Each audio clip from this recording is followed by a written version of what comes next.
Hey, welcome back to Daily Cut. Today I got Jake here from Kajigger, and Jake has brought us something to cut. What do you got, Jake? I need some length off this. I'm going to redo my hammer. I want to cut most of this handle off, just leave a stub on the end of it. Figure your guillotine will be the cure. You might do the job. All right, let's do it. 1, 2, 3, cut!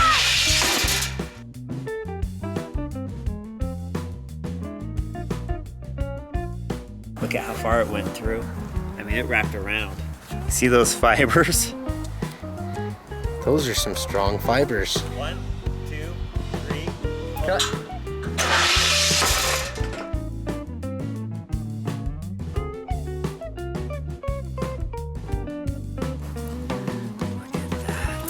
Try 3. Third one's a charm, I think. I think this one will go through. 1, 2, 3.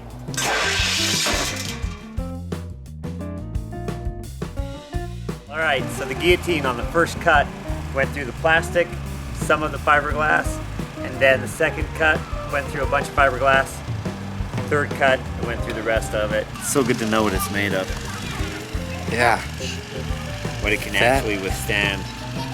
That's incredible. That's pretty cool. So rad.